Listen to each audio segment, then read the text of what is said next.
Esse curta de 2012 é um dos vídeos mais simbólicos e perturbadores já publicados na internet. Milhões de pessoas assistiram I, Pat Go To, mas poucas perceberam a narrativa completa escondida dentro dele. Porque esse vídeo não é só uma obra de arte estranha, é uma sequência de símbolos sobre poder, manipulação, guerra, colapso civilizacional e iluminação espiritual. Só que há um detalhe que pouca gente aborda. O vídeo não apenas denuncia essa prisão que eu e você estamos inseridos, ele também oferece uma saída.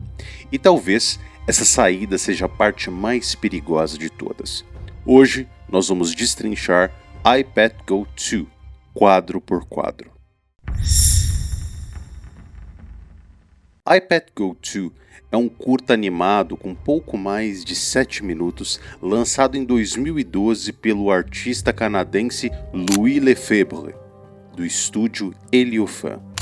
Quase não há diálogos, mas o que falta em palavras sobra em simbolismo. Cada cena condensa camadas de crítica política, colapso civilizacional, manipulação psicológica e espiritualidade esotérica.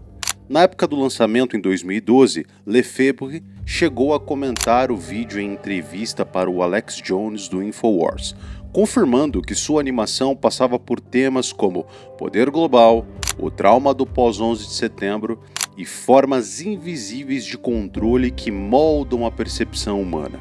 E o próprio título do curta já funciona como uma chave de leitura.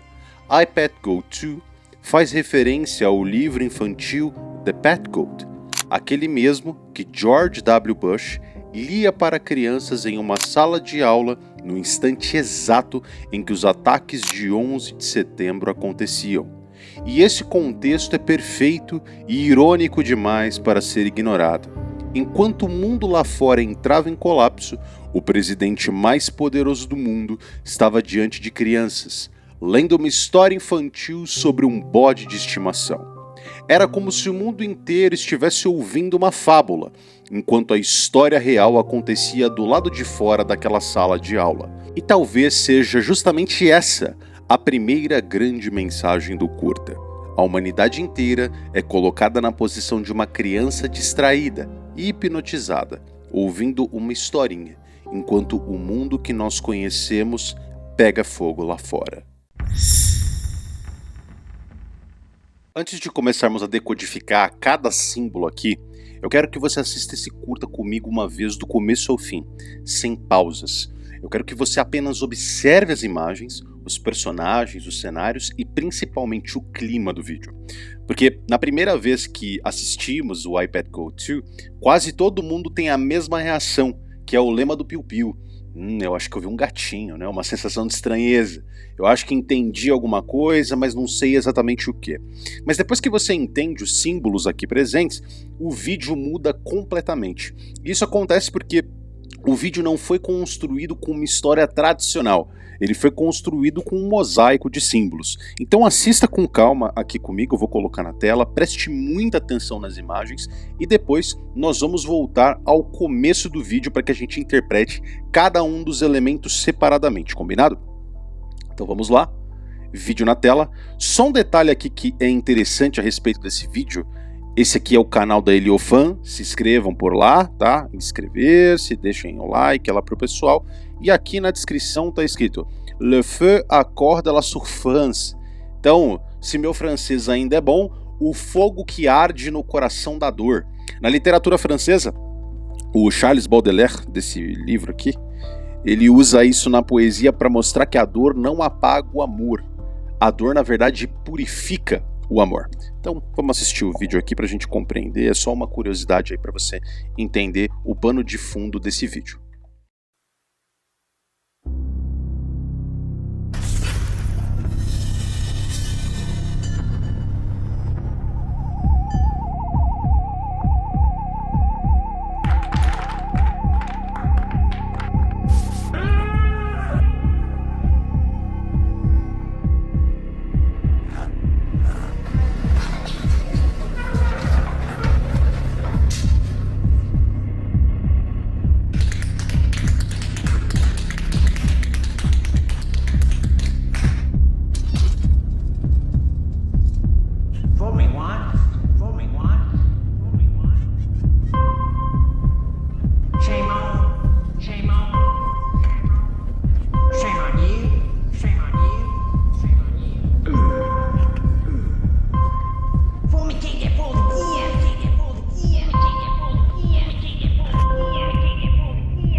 Bom, se essa foi a primeira vez que você assistiu esse curta, provavelmente algumas coisas ficaram claras para você. Mas a maioria das imagens, dos elementos aqui, ainda parecem confusos, parecem aleatórios, às vezes até desconectados. Porque esse vídeo ele não foi feito para ser compreendido de forma linear, do ponto A ao ponto B. Não. Na verdade, ele funciona muito mais como uma sequência de símbolos. E quando nós juntamos todas as cenas, nós começamos a perceber que o vídeo segue uma espécie de estrutura iniciática. Então, quando você monta esse mosaico, o que você entende? Primeiro você vê aqui a humanidade adormecida, presa. Depois você vê as elites manipulando a narrativa, controlando esse mundo. E em seguida você tem esse colapso desse mundo controlado pelas elites. No final, aparece uma consciência libertadora, uma consciência que tira as pessoas desse controle, tira as pessoas desse sistema. E toda a linguagem aqui do vídeo é uma linguagem arquetípica. E antes de nós voltarmos aqui ao começo do vídeo, nós precisamos olhar tudo aqui que foi expresso por uma lente que ajuda a gente a compreender melhor essa narrativa. E essa lente são os arquétipos.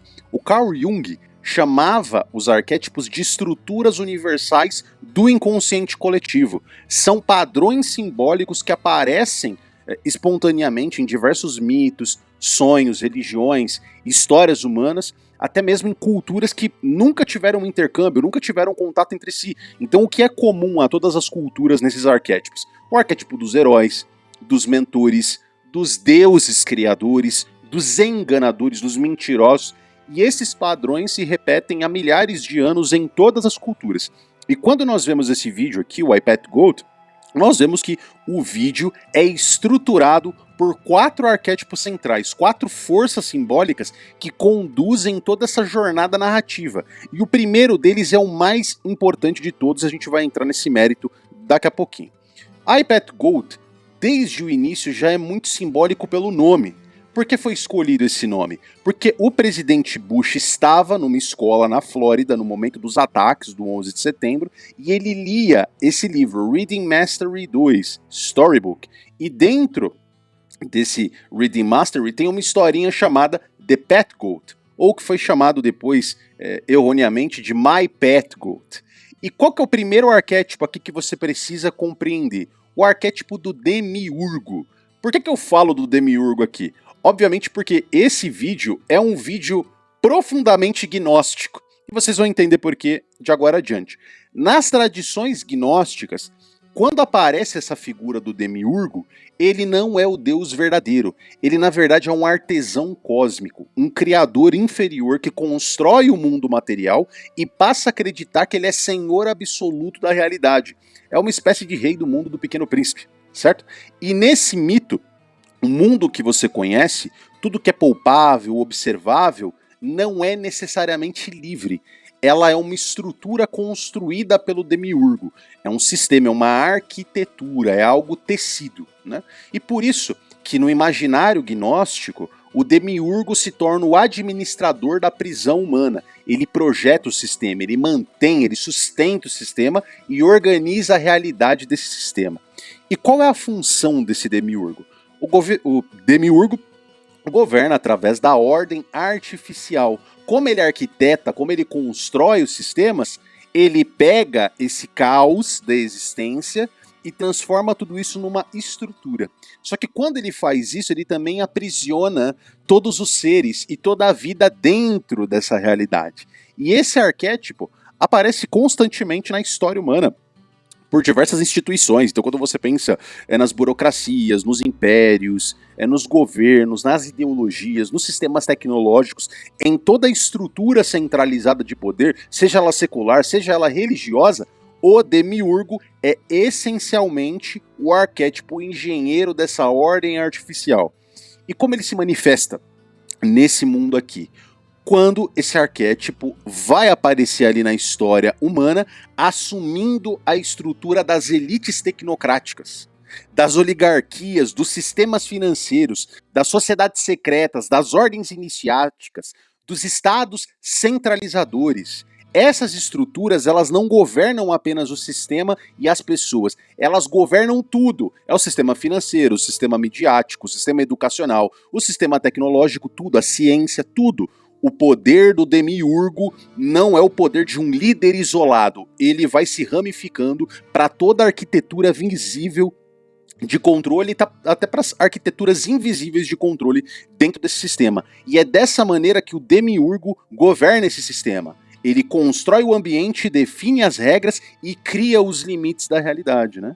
E há exemplos, 1000 exemplos dessa história, dessa figura no cinema, né? Talvez vocês devam se lembrar aí do Christoph, né? Que é o personagem que projeta o mundo de O Show de Truman, que é esse senhor de boina aí à esquerda. Ou ainda o arquiteto da Matrix à direita, em cima, esse senhor de branco, barba branca. Embaixo o Anthony Hopkins em Westworld. Ainda na direita, o Draco, que aparece no vídeo aqui do iPad Gold. Todos apontam para a mesma coisa. Quando você pega no Matrix, o demiurgo, que é o engenheiro, é o exemplo mais perfeito de tudo isso. Porque ele é o arquiteto, ele aparece no Matrix Reloaded e ele projeta o mundo falso da Matrix. Ele corrige ali as anomalias humanas, ele mantém a humanidade presa em diversos ciclos controlados e diz que Zion já foi destruído inclusive 6 vezes antes dessa próxima destruição. E os elementos visuais dessa cena, que você pode assistir depois, mostram esse simbolismo. Ele está numa sala infinita branca, em centenas de telas mostrando que ele é onisciente. Ainda tem a linguagem matemática, onde ele trata os seres humanos como variáveis binárias dentro desse sistema. E o demiurgo é o engenheiro dessa realidade da Matrix. Ainda aqui à esquerda você tem um demiurgo mais paternalista. No Show de Truman tem esse personagem que chama Christoph. Christoph já é bem... né, aponta mais para a figura de Cristo, né, se você para pensar. Ele cria um mundo artificial onde o Truman vive. E lá tudo é controlado, o clima, os eventos, as pessoas ao redor dele são atores, mas existe uma nuance que não é bem um demiurgo, porque o Christoph acredita verdadeiramente que ele está protegendo o Truman.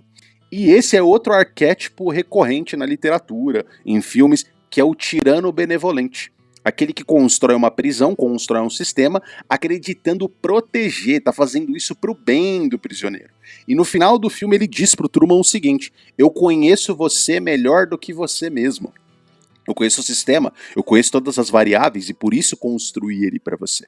Ainda embaixo tem o demiurgo em Westworld, que é o Robert Ford, né, esse personagem do Anthony Hopkins, que ele cria um mundo, cria consciências, escreve as histórias, escreve os comportamentos, simula as memórias na mente das pessoas. Então, os hosts acreditam possuir livre agência, eles têm arbítrio, mas tudo faz parte de um roteiro que é escrito por ele anteriormente, né? O Robert Ford projeta tudo isso, e aí algumas partes disso começam a despertar, e esse é o plot da trama, e o problema de todo o sistema perfeito é justamente esse, né?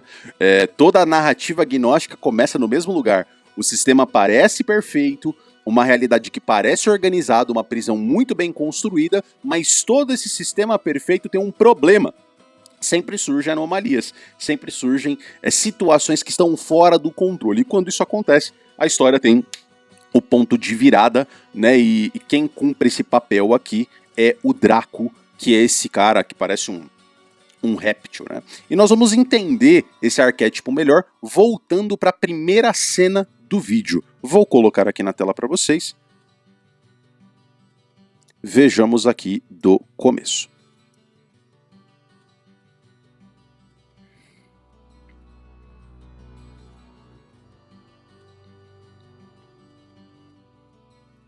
Então aqui o que a gente observa, né? Nós temos um bode numa caixa. E aí esse bode preso dentro dessa caixa, que é uma imagem até meio perturbadora, né? Ele parece estar num campo de concentração. Então se você olhar aqui as cercas, né, elas eletrificadas por aqui, essas caixas que indicam que há outros indivíduos também dessa natureza aqui, um policial aqui que segura um cachorro pela coleira, esse animal que é um bode, com esse código de barra de 666, né? Tudo aqui é bem perturbador, né? cerca alta, arame farpado, e tudo aqui lembra os campos de concentração da Alemanha nazista, né? Quanto também os gulags soviéticos. Você tem aqui esse ambiente frio, né, da neve, industrial, desumanizante, como se eu e você estivéssemos olhando para um sistema de confinamento. E aí, quando o bode sai da caixa, ele levanta a cabeça e nós olhamos aqui na testa dele, 666, né? E há uma curiosidade interessante a respeito disso aqui, que é o seguinte, né? O 666 é recorrente no iPad Gold justamente porque quando a gente constrói a gematria do iPad Gold, na gematria inglesa, que é um sistema numerológico, você levanta valores numéricos por meio das letras, aparece justamente aqui iPad Gold 2 como 666, né? Deixa eu colocar aqui para vocês. É justamente isso aqui. iPad Gold é 666 na gematria inglesa, né? Então, mais uma curiosidade aí para vocês a respeito dessa questão, né?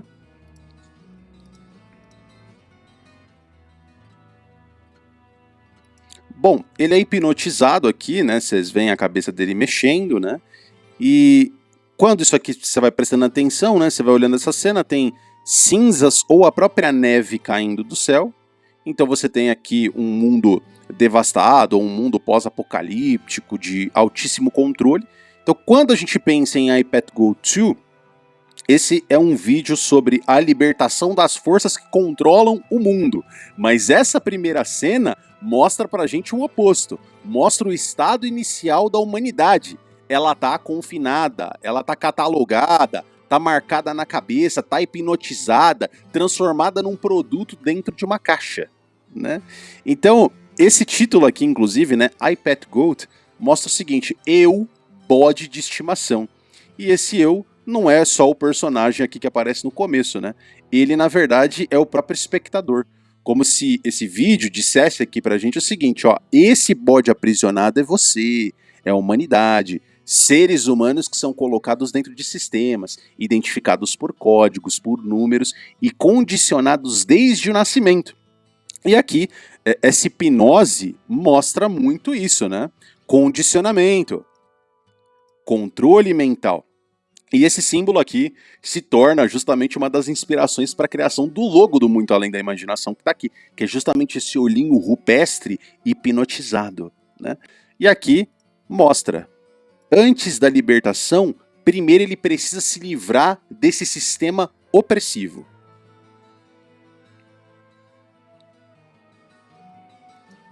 Bom, aqui nós temos uma mão reptiliana, né? Aqui você tem outro símbolo extremamente marcante, né? A pele é uma pele de escama de lagarto, uma textura que não é humana. Então, é como se o vídeo sugerisse aqui para nós a presença de algo que não pertence a essa lógica de coisas, ao mundo humano. É uma força que opera nas sombras, né? Aqui nós temos um detalhe também, na mão esquerda, que ele tem uma serpente, ou dependendo do ângulo aqui que você olhar, parece um cifrão, né? Então se você pensar em cifrão, pode ser dinheiro, poder, controle, e aqui na mão direita dele, ela está ensanguentada. Veja só, né? Então esse poder de uma mão que demonstra dinheiro, controle, tudo, a outra mão dele é responsável pela violência, pela guerra, pelo sacrifício. Essa dualidade. O poder, o dinheiro, os sistemas, o controle sobre tudo, anda para e passo com a guerra, com o sacrifício humano, com o sangue, tá? Mas o ponto central dessa cena nem são esses dois elementos. Na verdade, o elemento central é ela controlando um esquema de marionetes, né? E aqui a gente desce e vê quem é a marionete. Bom, para você aí que é da nova geração, esse aqui é o George Bush, né? E aí você olha, ele tá com um chapéu de bobo, né? De burro. Esse chapéu com D em cima é justamente dumb, né? Isso é utilizado, um chapéu cônico, né? para ridicularizar estudantes considerados mais burros na turma. Você é colocado num cantinho da sala e aí colocam esse chapéu na sua cabeça. Tem inclusive isso no Pica-Pau, em outras referências lá da comunidade, da cultura americana, né? E aqui, o que você percebe? O Bush, ele sempre foi tratado por críticos, né, pela imprensa em geral, como alguém facilmente manipulável. Ele era burro, né, segundo a imprensa.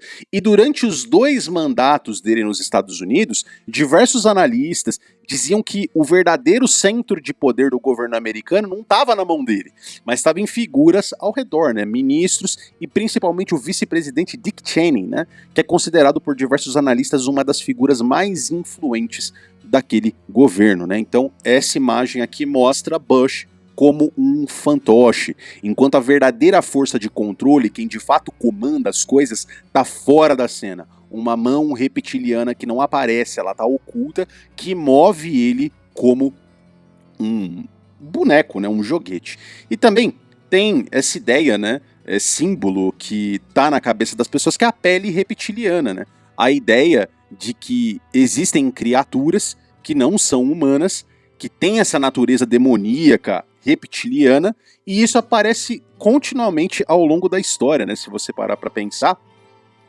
aqui eu vou mostrar uma obra de arte para vocês. Esse aqui é o Diabo e São Wolfgang, do Michael Pacher, 1475. Preste atenção na pele, né, desse ser. É uma pele reptiliana, né? Ele persegue aí o São Wolfgang, né? Isso é uma imagem clássica da história. O diabo tem essa aparência reptiliana. Então isso não está aqui por acaso, né? Também o demônio parece com uma pele escamosa, né? Ele tem uma natureza híbrida. Ele não é completamente humano, ele não é completamente animal. Isso está no imaginário em diversos clipes de música, né, e filmes, como por exemplo a Mística do X-Men. A Mística, ela tem essa pele reptiliana e além disso ela é uma shapeshifter. O que é um shapeshifter? É aquilo que toma a forma de outra coisa, toma a forma inclusive de qualquer indivíduo, né? Ela tem essa característica. E também um clipe recente aí que vocês devem ter visto, Demons, da Doja Cat. Ela, o diabo, né? Ela vestido como diabo, em pele reptiliana, atormentando uma mulher em estado de paralisia do sono, né? Então tudo isso está no imaginário coletivo, está na cultura popular, né? Então essa infiltração na sociedade, tomando a forma de outros indivíduos, sendo um diabo, você não significa necessariamente que todos esses artistas estejam transmitindo essa mesma mensagem, mas mostra algo interessante. A ideia de que essa força disfarçada que opera em meio aos humanos é um arquétipo recorrente no imaginário coletivo, né? Então, olhando aqui, óbvio, né? Não aparece ele como um personagem completo, né? São só suas mãos. Então, você tem uma presença aqui parcial, né? Ele não aparece. É quase como se essa força que age nos bastidores, ela nunca se revelasse totalmente. Ela move os líderes, ela move as narrativas e ela move o próprio sistema, não é? E isso mostra aqui o arquétipo que nós discutimos anteriormente, o demiurgo.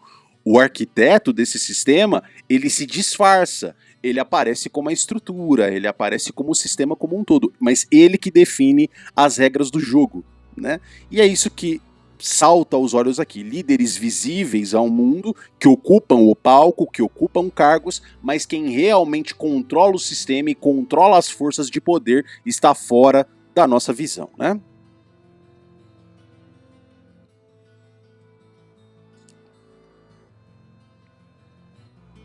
Bom, você vê, ele começa a dançar um sapateado, né, ele se movendo aí como boneco de ventríloco, inclusive aparecem as linhas aqui, né, que manipulam ele. E aí, o cenário inteiro mostra essa ideia de encenação, é um palco. Você tem esse chão da sala formado por um pavimento quadriculado, preto e branco, o famoso mosaico dual, associado ao simbolismo maçônico, e esse símbolo, né, aparece em diversos tempos iniciáticos e mostra o mundo da dualidade, luz e trevas, ordem e caos, bem e mal, né?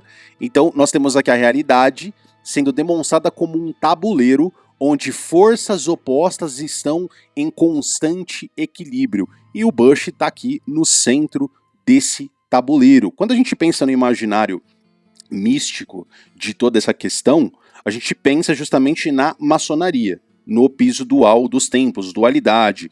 Quando a gente vê pavimento mosaico, equilíbrio entre opostos, trevas e luz, beleza? Isso também é manifesto no imaginário místico, né, pelo Baphomet. No Dogma da Alta Magia, ele foi desenhado pelo Eliphas Levi, né? Esse é o principal símbolo do ocultismo ocidental. Então você tem o quê? O masculino e o feminino, seios de mulher, e aqui embaixo um falo masculino. Ainda as mãos dele, acima e abaixo, céu e terra, opostos, correto? Ainda nos braços ele tem duas tatuagens, solve e coagula, né? Então, solve e reconcentra, solve e reconcentra.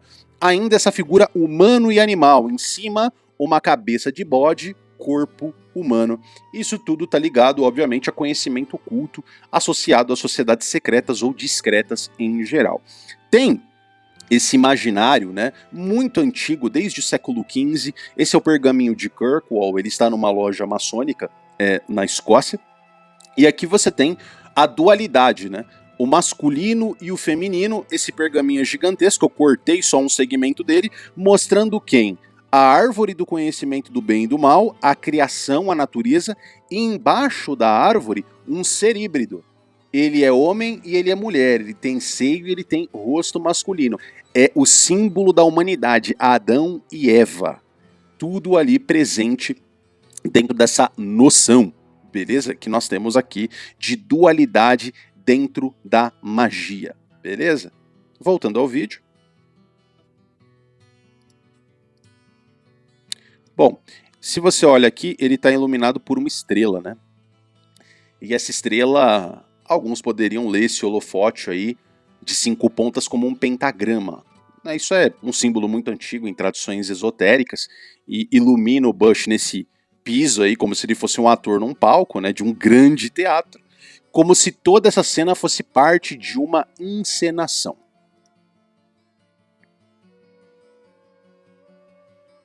Bom, aqui só nesse trecho a gente tem vários elementos, né? Se você olha aqui em cima, à esquerda dele, você tem a coruja, né? Embaixo você tem um mapa dos Estados Unidos com alguns pins, né, em algumas localidades por lá. E embaixo você tem uma estrela. Eu interpreto essa estrela aqui justamente como um momento de ruptura da Dorothy em O Mágico de Oz. Ela, quando encontra o Marvel, que é um mago que mostra para ela na bola de cristal o destino dela, quando ela chega na tenda dele, tem uma estrela dessa natureza aqui na parede. Ó. Eu dei um zoom aqui do lado. Esse filme é O Mágico de Oz, clássico absoluto do cinema, na verdade, né? E aqui a gente tem uma outra estrela atrás da Dorothy, né? Que parece também um pentagrama. Então essa cena aqui remete diretamente ao Mágico de Oz. A Dorothy, ela sente o impulso de seguir um caminho que leva além do arco-íris. Ou seja, uma jornada simbólica rumo a um mundo oculto, um mundo etéreo, um caminho de iniciação, né? E aqui nós temos justamente acima do Bush no vídeo o símbolo da coruja, né? A coruja é o símbolo do animal da noite. Aparece também em diversas tradições de sociedades iniciáticas, né? Nós temos aqui, por exemplo, o Bohemian Grove, né? Midsummer Encampment, né? Então um acampamento no meio do verão. Midsummer é uma festa muito antiga dentro da Europa, né? A coruja, animal da noite, ele tem a capacidade de ver no escuro. Então ele simboliza o quê? Uma elite que vê tudo, controla tudo, mas ela não é vista, que é o símbolo, né, do ventríloco que controla aqui o Bush, né? Quando a gente pensa no Bohemian Grove, que foi filmado inclusive lá pelo Alex Jones e por tantas pessoas depois, que é um retiro privado frequentado por figuras muito influentes da política, do mundo empresarial, lá você tem uma estátua gigantesca de coruja onde são realizadas cerimônias diante dela, né? como a cremação de Ker. Então você tem aqui essa foto, e diante dessa estátua gigantesca de coruja, você tem uma cremação de um ser humano, né? Óbvio que isso tudo é simbólico, isso não acontece, pelo menos não no Bohemian Grove, não na frente dos nossos olhos, né? Ainda tem um símbolo antigo, remetente aí às corujas, que é justamente a figura bíblica da Lilith, né?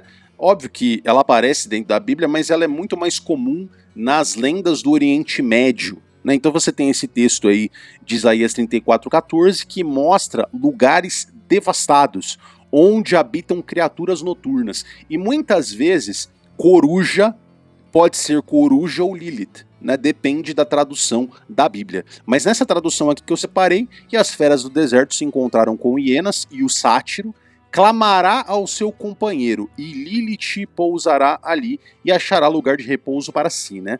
O sátiro é aquela figura da mitologia antiga grega, né? Que é aquela figura parecida com Pan, ele é meio ser humano, meio bode, né? Lembra inclusive a figura do Baphomet, né? E dentro da Bíblia tem alguns textos que traduzem isso como o bode, né? Esses animais dessa natureza, e ali a Lilith seria a coruja, criatura da noite. Então a Lilith é o espírito noturno, a sedução espiritual, o perigo invisível. Lilith habita no lugar da desolação. Então aqui a coruja simboliza tudo isso, tá certo? A presença de forças espirituais obscuras, tá certo?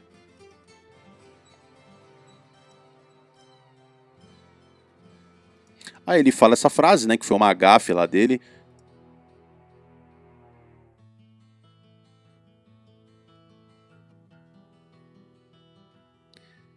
E aí o que acontece, né? Enquanto ele está falando essa frase, aparece aqui em cima do quadro uma evolução das espécies. Veja ali em cima, ó. Bem em cima do quadro, ele quase aponta para esse símbolo, né? Você tem o quê? Uma evolução humana onde primeiro ali à esquerda tem um peixe, ele vai avançando um primata, depois ele pega um tacape, uma lança, e no último ele é um homem com uma arma de fogo. E o último estágio, separado por uma fita, né? É como se fosse uma fita crepe colada, você tem uma figura humana com uma espécie de halo, né? Essa figura de iluminação, luz ao redor da cabeça. Guarde muito bem esse símbolo, porque ele volta mais tarde na narrativa do vídeo, e essa ideia da iluminação da consciência é o tema central desse vídeo. Ali do lado desse chart da evolução, você tem justamente um relógio, né? Esse relógio da meia-noite, ele é ligado à questão das hecatombes nucleares, né? Então, quantos minutos para meia-noite nós ainda temos, né? Aqui a figura da Atena, que é ligada também à coruja. Você tem o relógio da meia-noite. Então, quando você fala de proximidade das guerras usando bombas nucleares, tá certo? Então é isso que simboliza aí no vídeo a questão do relógio à meia-noite. E por que é meia-noite? Vocês vão entender. Lá fora tá escuro, né? Se fosse de dia, tava tudo claro, era meio-dia. Né? É uma questão dedutiva.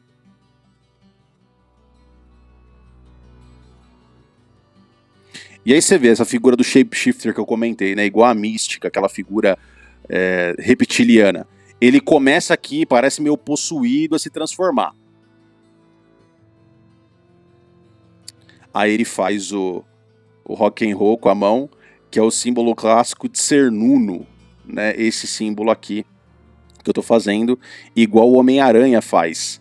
O que significa isso aqui na tradição mística?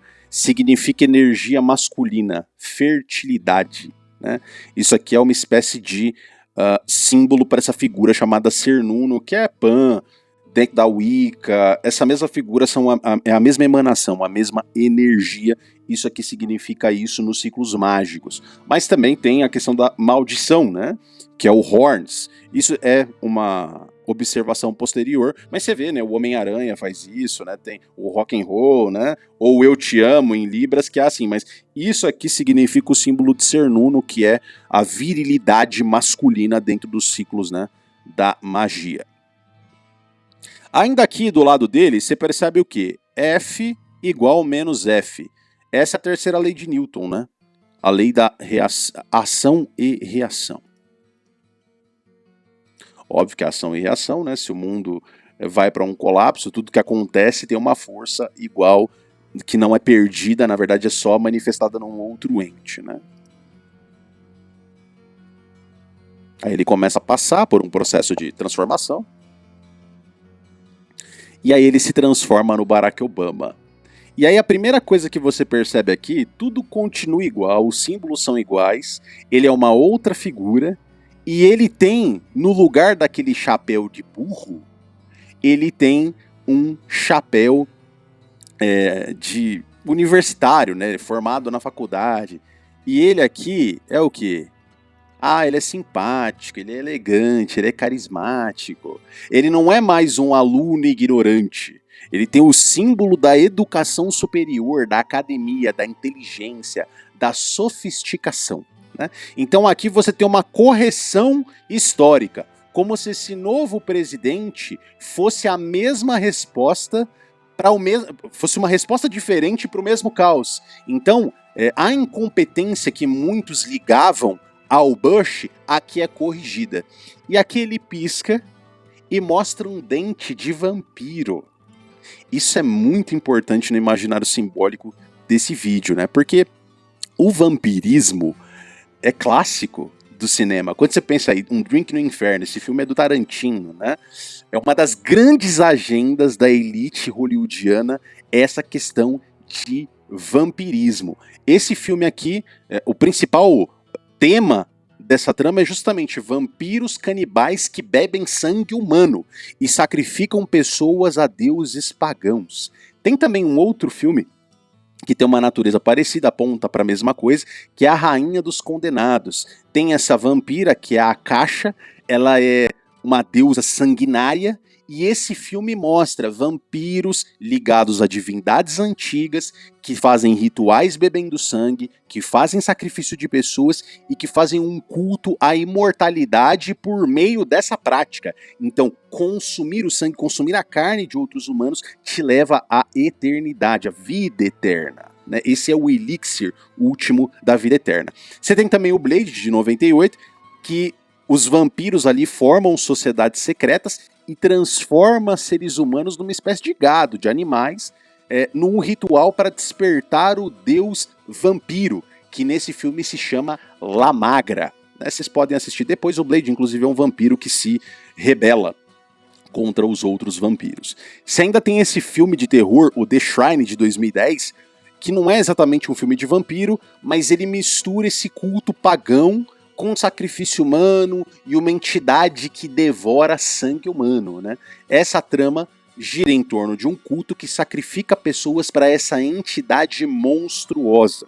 Também tem outra série do Netflix, que nós já falamos aqui outra vez, O Mundo Sombrio de Sabrina. Essa série é de 2018, e logo no início da série, a comunidade, o Coven de Bruxas, pertence à Igreja da Noite, que cultua o sombrio senhor Lúcifer. Então todos esses rituais são apresentados. Uma bênção satânica, um batismo sombrio, uma assinatura no livro da besta, e elas bebem sangue humano nessa série da Sabrina, né? E aqui no vídeo, ele ri. E aí o que aparece, né?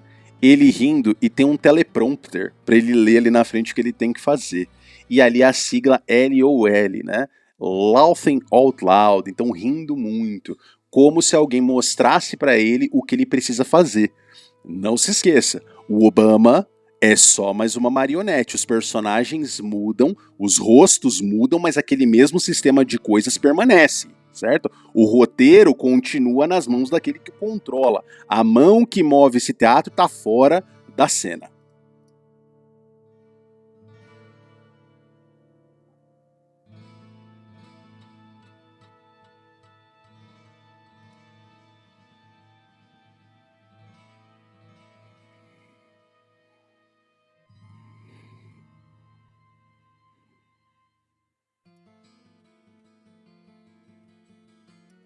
E aí você tem o que aqui, né? Você tem a maçã, a menina que parece a Alice, né? No País das Maravilhas.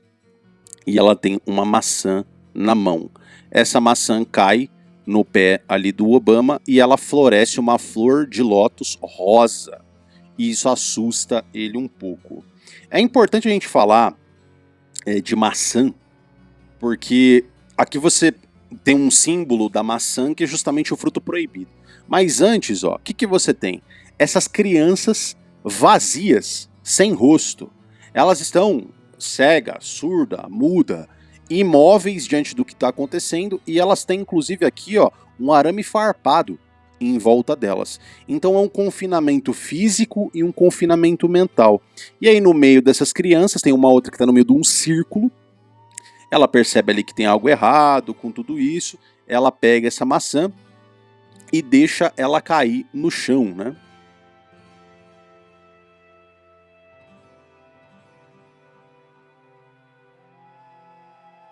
O que é isso? É uma rejeição da maçã, né? Ela rejeita como se ela estivesse percebendo que aquela maçã não é dela, né? Ou ela não pode comer. E a maçã, ela é um símbolo extremamente importante, tanto nessa questão simbólica da humanidade como um todo, como dentro dos ciclos místicos, né? A maçã é o fruto proibido, o fruto do Jardim do Éden. O momento em que o ser humano adquire consciência, sabe o que é o conhecimento do bem e do mal. E quando Eva e posteriormente Adão comem do fruto da árvore e adquirem o conhecimento do bem e do mal, eles passam a ver o mundo de outra maneira.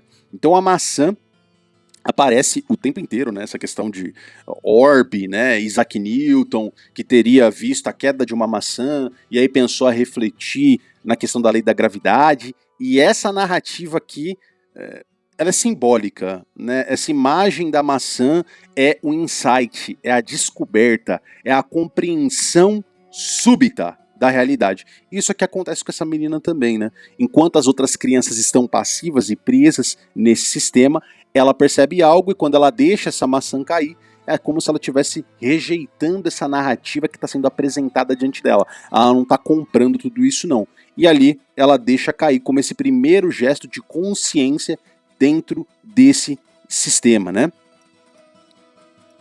E aí, quando a gente pega aqui, né? Eu peguei uma foto da Khloe Kardashian, ela mordendo a maçã com uma serpente, né? A família Kardashian, vocês conhecem muito bem, tem até aquela série das Kardashian.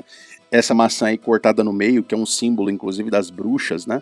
Que como ela forma essas 5 pontas quando ela é cortada bem ao meio, muitos interpretam isso como o pentagrama, uma fruta sagrada, né? A fruta do pecado. E tem o símbolo, obviamente, da Apple, né? Que vocês também conhecem bem.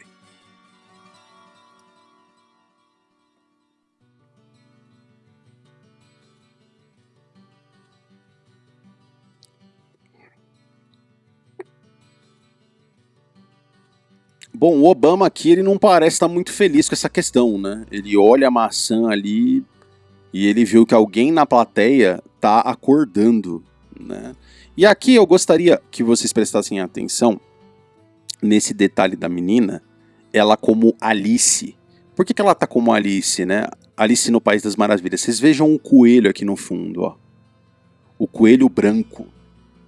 É o símbolo muito importante nessa noção de Alice no País das Maravilhas, né? Então, o que é o símbolo da Alice no País das Maravilhas, né? Follow the White Rabbit, siga o coelho branco. Essa referência aqui, eu acho que ela é crucial para você entender o vídeo, ela não é um acidente.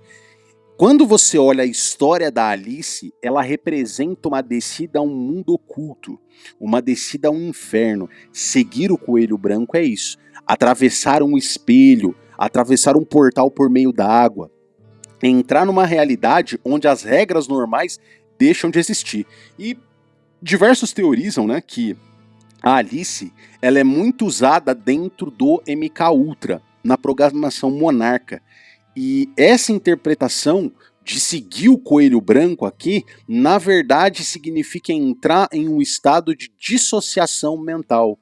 Então você tem um espaço aqui psicológico da sala de aula, que tem esse piso quadriculado, e se você pensar nessa leitura, o figurino da menina, como Alice no País das Maravilhas, ganha uma camada ainda mais interessante, porque ela aparece como alguém dentro desse mundo artificial, mas naquele momento ela percebe que algo está errado, e ela deixa a maçã cair, e naquele instante, pela primeira vez no vídeo, você vê alguém dentro do sistema começando a despertar. E tem esse símbolo, inclusive, dentro do Matrix, né? Quando o Morpheu fala com o Neo pelo computador, ele vai lá e escreve The Matrix has you, né? A Matrix te encontrou. Follow the White Rabbit. Aí bate esse grupo de pessoas lá na porta do apartamento do Neo e fala, sai com a gente, vai ser divertido, vai ser bacana. E essa mocinha do cabelo preto tem uma tatuagem de coelho branco nas costas, né? Aponta para a mesma coisa, obviamente. Legal. Aqui então você vê o Obama preocupado. E aqui sai a perspectiva da sala de aula. E aqui o que você tem logo de cara, essa parede à esquerda tem o Salmo 23, um grafite. Então, você tem um cenário de dentro da sala de aula, sai da sala de aula, você vê um ambiente frio, escuro, coberto de neve à meia-noite, como eu falei anteriormente. Essa atmosfera aqui parece pós-apocalíptica, como se o mundo do lado de fora dessa sala de aula fosse muito mais sombrio do que aquilo que estava acontecendo naquele ambiente controlado, né? E aí, esse salmo é o Salmo 23, né? Parece uma coisa mais discreta aqui, mas essa referência não é aleatória. Nesse caminho da jornada de iluminação, o Salmo 23 é um arquétipo. É um dos textos mais conhecidos da Bíblia, né? Fala sobre uma jornada através da escuridão guiada por Deus. O Senhor é meu pastor, nada me faltará. Ele me faz repousar em pastos verdejantes.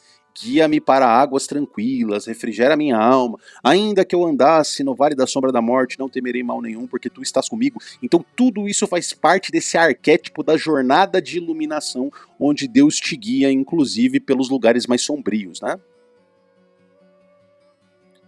Veja aqui, né? Você tem esse caminho de sofrimento, de perigo, que termina em redenção, né? Que habitarei na casa do Senhor por todo sempre e tal. E aqui, o que você tem? Dentro dessa estrutura narrativa do iPad Gold, essa bandeira que se rasga, e o Salmo 23 diz, ó, a jornada que começa agora vai atravessar um vale de sombras, um vale de desolação. E aqui você tem essa sociedade em colapso como um símbolo dessas sombras, né? A bandeira americana tá rasgada, sai voando um pedaço dela, tal, deterioração dessa nação americana que durante décadas mostrou que era o centro da ordem global, né? E aqui, quando você pensa nessa nação fraturada, nessa bandeira rasgada, nós fizemos um vídeo há pouco tempo atrás, procure aqui no canal, Estados Unidos, uma sociedade em ruptura. Nós fizemos uma live inteira comentando sobre tudo isso, né? Então você tem, o que está acontecendo? Protestos, polarização política, conflitos raciais, movimentos sociais, o próprio terrorismo. Então, eventos diversos, né? Após a morte do George Floyd, essas manifestações violentas do Black Lives Matter, tal, lá em Minneapolis, esse ambiente que mostra uma sociedade profundamente fragmentada, né?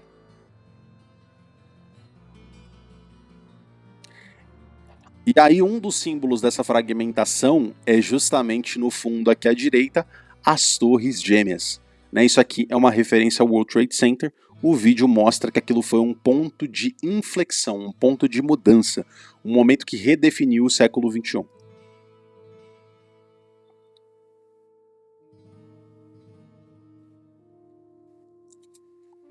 Aí você tem esse personagem, né, que é o Blue Boy. Ele é descrito no próprio site da Heliofan como o mantenedor da luz, né? Aquele que mantém a chama acesa, a chama da iluminação, o fogo de Prometeu, esse é o arquétipo. E aí a desesperança, né? Ele se joga na água, se sacrifica diante dessa sociedade em colapso. E aí vem o barco de Anubis, né? Essa é a primeira vez aqui que aparece no vídeo esse barco egípcio, e isso é uma referência direta a Horus. Tá? Esse personagem aqui, que vai aparecer, ou vai entrar no mérito mais adiante, não é necessariamente Jesus, é Horus, né? Legal falar disso aqui também, ainda na questão da Alice, você tem um projeto no CERN que se chama a Large Ion Collider Experiment, então é o ALICE, né? Bom, diz muito a respeito da ciência, né? Principalmente a ciência moderna, esse logo aqui do CERN, né? Que é uma espécie de 666 disfarçado, né? E aqui você tem outra referência dessa questão da ciência e da magia, que é uma estátua de Shiva na frente do CERN, né? O Shiva destruidor de mundos. Aqui você tem o seguinte, é importante essa frase da Blavatsky que eu coloquei aqui, pelo seguinte motivo. Ela diz no Easy Sem Véu, temos que lembrar que Shiva, o Baal dos palestinos, ou Moloque, ou Saturno são o mesmo Deus, a mesma essência. Então toda vez que isso aparece na mídia, Shiva, Baal, Moloque, Saturno apontam para as mesmas coisas. Tá? Aqui ainda, Horus num barco egípcio, que é justamente esse trecho aqui do vídeo.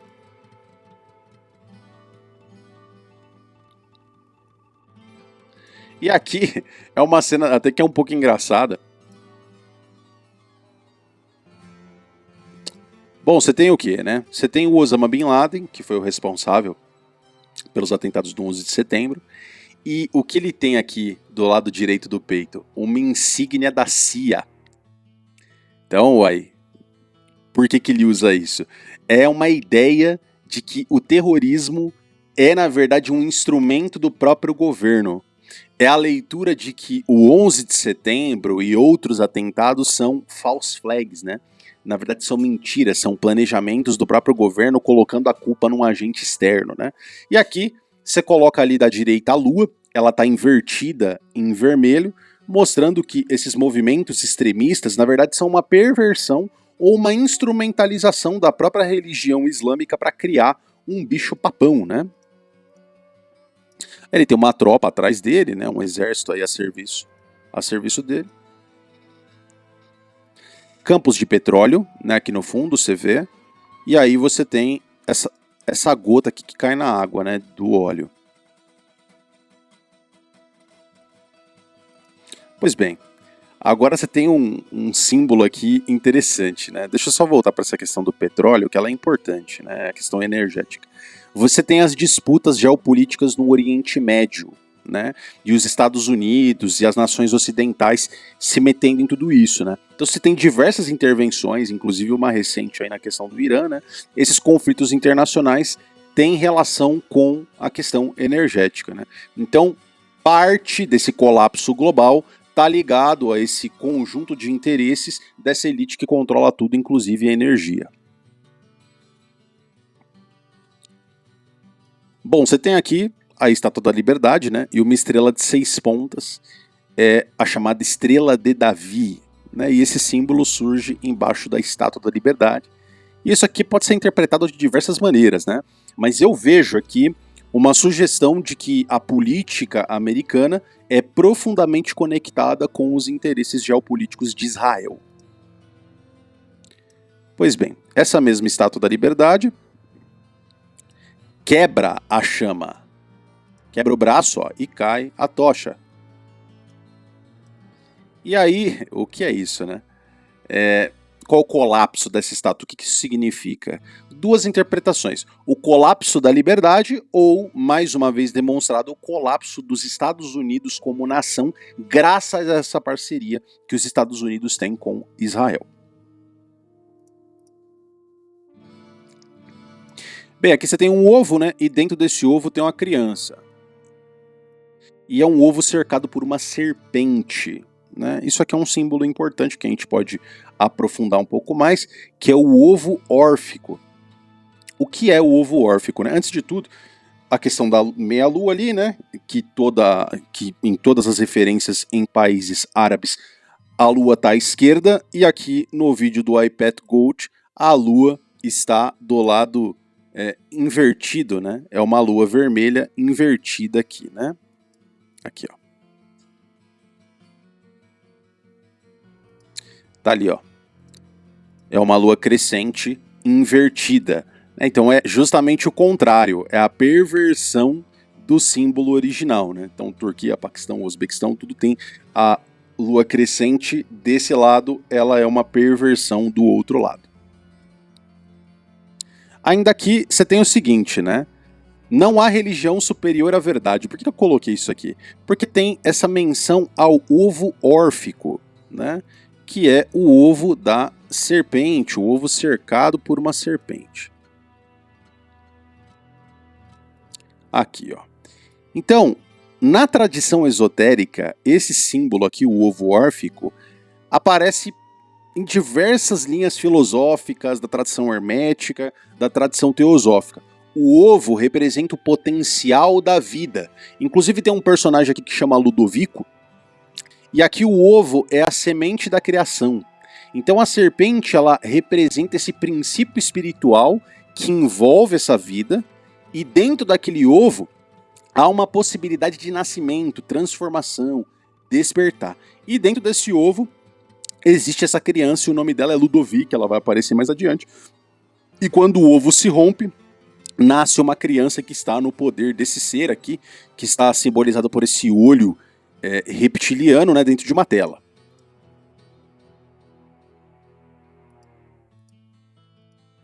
Então aqui o que acontece, né? Você tem o iluminado no barco. Então depois de todas as cenas de colapso, manipulação, controle, o vídeo mostra essa imagem, que é um ser aqui em transe dentro desse barco de Anubis, ó. E aí ele tá meio tendo uns tremelique, aqui tem o Sagrado Coração de Jesus. Uma figura messiânica aqui em transe, né? Esse personagem não é Jesus, tá? Não é o Jesus histórico.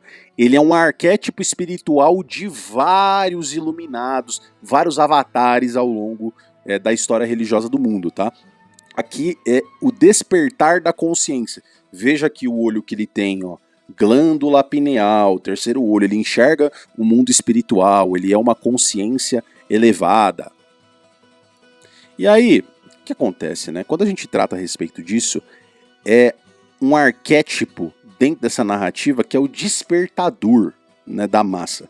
Então, quando você pensa nisso dentro do sistema, aquele que é o rebelde, o despertador da turma, mostra aí esse personagem do Schwarzenegger, né, no Terminator 2. Ele é um robô rebelde. Se ele era mal no primeiro filme, no segundo ele se torna ali o libertador, né? Se o Demiurgo constrói esse sistema mal, surge essa outra figura que ainda não é o herói, mas é aquele que revela ao herói que o mundo que ele vive é uma ilusão, é uma prisão. E esse personagem aparece praticamente em todas as grandes narrativas humanas, né? Ele é aquele que conhece a verdade, é aquele que vive fora do sistema, que encontra o protagonista e que oferece a ele a possibilidade do despertar, né? E esse personagem mostra que existe uma falha na Matrix, que existe uma falha na realidade.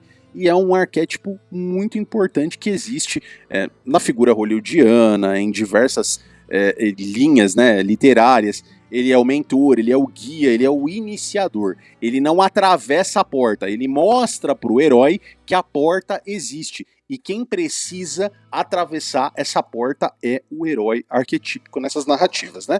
Você tem, dentro do cinema hollywoodiano, diversas figuras que ocupam esse papel, né? Você tem, por exemplo, o Morpheus, que está aí à esquerda no alto.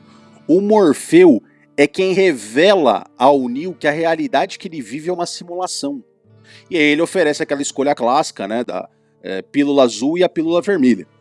Você tem ainda à direita o Show de Truman. Esse papel é feito pela personagem que se chama Sylvia, e ela é a primeira pessoa que tenta mostrar ao Truman que o mundo que ele vive é artificial, né? Ainda abaixo aí você tem o V, do V de Vingança. Ele mostra para Eve que a realidade do sistema que eles vivem é totalitária. O sistema controla toda a sociedade. E aí você tem também, quem gosta de Star Wars, aí tem o Obi-Wan Kenobi, ele que revela para o Luke o que é a força, qual é a natureza do Império e o destino dele enquanto escolhido. Ele será o libertador dessa opressão do sistema, do Império, né? E nesse tipo de narrativa, tem um momento clássico ligado a esse arquétipo do herói rebelde, do portador da luz. Ele mostra para o personagem que ele tem a possibilidade de sair, e ele precisa decidir se ele continua vivendo nessa ilusão ou se ele vai enfrentar a realidade. E o Neo escolhe a pílula vermelha. O Luke Skywalker decide ter o treinamento Jedi. A Eve, ela fica tentada ali a escolher entre o medo e a liberdade. E o Truman, no final do filme, decide ir embora do cenário. Mas quando a Sylvia vai até ele e fala: isso aqui é tudo uma mentira, isso aqui é tudo ator, na biblioteca, quando encontra ele, aquilo dá o despertar, né, dele. E aí, inclusive, tem essa cena bonita, até que ele pega vários recortes de revista para tentar formar o rosto dela, que ele se lembra de memória, né? Então, quando a gente tem o despertar aqui em I, Pat Gold, o que é esse despertar? É essa figura aqui no barco. Ela carrega essa energia. Ele aparece fora do caos daquele mundo controlado pelas mãos reptilianas, o sistema todo em colapso, e ele está conectado a uma realidade mais profunda. Ele não é um governante aqui, ele não é um guerreiro, ele não é um político, ele é algo diferente. Ele é uma consciência desperta dentro desse mundo em colapso. Dentro desse mundo inteiro adormecido, ele é o acordado, né? E essa figura aqui marca um ponto de transição nessa narrativa do I, Pat Gold, porque se aqui eu mostrei até agora para vocês no vídeo prisão, sistema, controle, opressão, agora tem uma figura que mostra algo diferente, né? Ele pode ser o despertador, né? Aquele que traz as pessoas a um despertar mais aprofundado. Bom, aqui você tem o Draco. Ele é chamado de Draco pelo próprio pessoal da Heliofan, tá? E aí, coisas notáveis, né? Essa figura, que tem aquela mesma pele reptiliana que a gente viu controlando os presidentes, ele agora tá dentro dessa tela, né?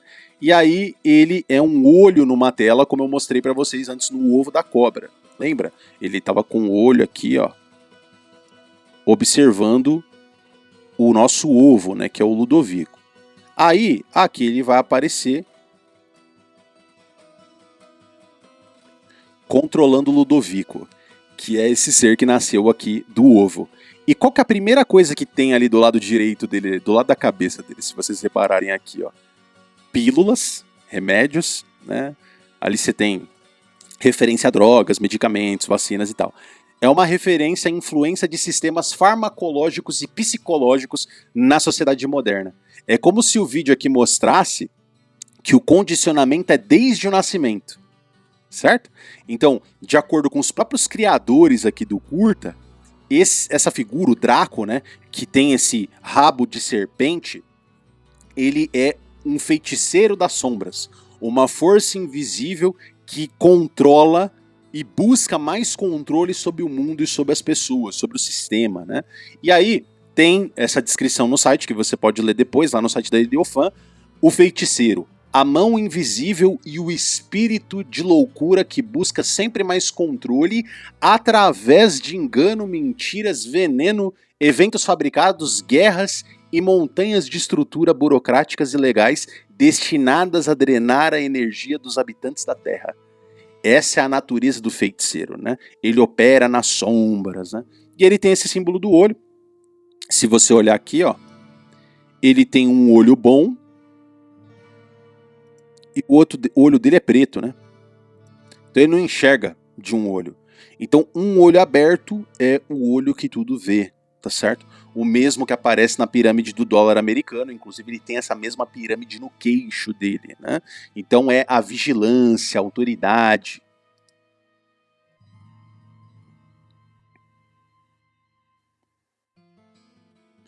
E aqui você tem um close-up bem interessante, né?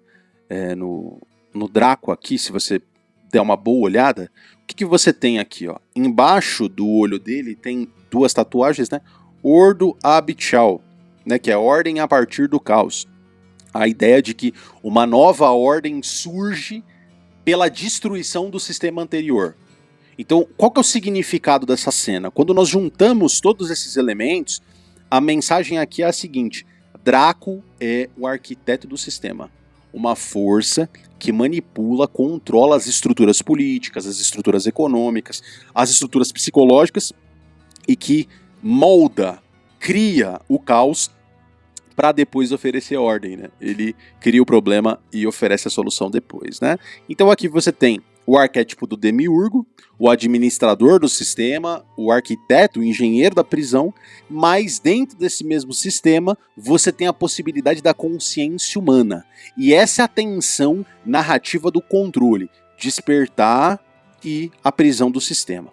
Olha aqui ainda, né? Fora o Ordem e Caos, né? Essa pele reptiliana que ele tem, que eu já mencionei. Se você olhar no queixo dele, tem a pirâmide da nota de $1 de ponta cabeça aqui nele, né? Aqui eu vou passar numa velocidade um pouco menor para que vocês leiam o que está nos olhos do Ludovico. Deixa eu até tirar o som para não ficar uma coisa irritante, né? Então aqui, ó, a cena vai passando, tal, e o que está escrito nos olhos do Ludovico, é como se ele estivesse vendo as notícias, ó. Markets plunge, no olho direito dele. Markets plunge é justamente mercados mergulham, caem subitamente. E aqui, ó, no outro olho dele, o olho esquerdo do Ludovico, vai aparecer War Coverage, cobertura da guerra. E aqui vem uma cena interessante, que é justamente esses caças aqui, né? Que parecem muito o Spirit B2, né? Aquele bombardeiro americano em formato de triângulo, né? Então, muitos dizem que essa próxima cena aqui mostra um Spirit B2 bombardeando uma mesquita. E aí você vai tirar sua conclusão vendo a cena, ó. Aí, ó, ele voa e explode uma mesquita. E aí ela é destruída aqui, né? O que isso significa? Você tem aqui essa lua crescente, né, no topo ali da mesquita, e eles utilizam esse símbolo da lua, inclusive nas bandeiras que eu mostrei para vocês, porque a lua crescente ela rege o início de cada mês no calendário islâmico, né? Então quando você vê isso lá na bandeira do Paquistão, da Argélia, da Turquia, esse é o motivo, né? Ah lá. Então você tem a destruição.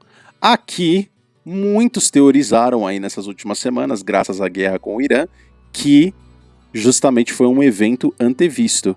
Os Estados Unidos iriam matar Ali Khamenei, né? Então fica aí, a decisão é sua se você acha que isso é verdade ou não, se isso foi antevisto ou se foi só um arquétipo aqui que eles trouxeram como uma possibilidade no futuro, né?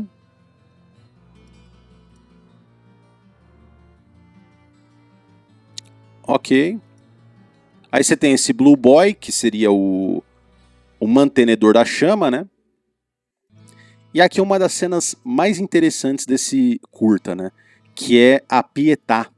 Ele chama, inclusive, esse personagem de preto aí, de hijab, de Pietà. E você tem no colo dela uma criança ferida, né? No fundo, veja lá no alto, ó, uma explosão nuclear. E aí o que acontece? Você tem um escaravelho no rosto do menino. Um besouro, né? E aí o que acontece? Esses símbolos aqui são interessantíssimos pelo seguinte, né? Ela como Pietà, ela é um símbolo daquela escultura de Michelangelo, né? Vocês devem conhecer muito bem essa questão, né? E é ele aqui, né? Com esse escaravelho no rosto, porque no Egito Antigo, o besouro que rola cocô, rola bosta, ele simboliza a jornada do dia, o caminho do sol no céu. Então o escaravelho ele é o animal que remete ao ciclo da vida, o dia que nasce, o dia que termina.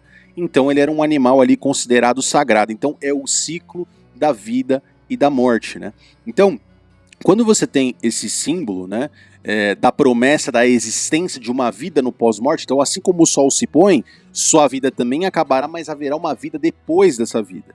E esse escaravelho, que está aí na nossa apresentação aqui à esquerda, ele era colocado no peito de algumas múmias, né, sob o coração, e você tinha feitiços do livro dos mortos, nesse escaravelho, para impedir que o coração testemunhasse contra o falecido no julgamento final. Então a sociedade egípcia tinha essa crença, né?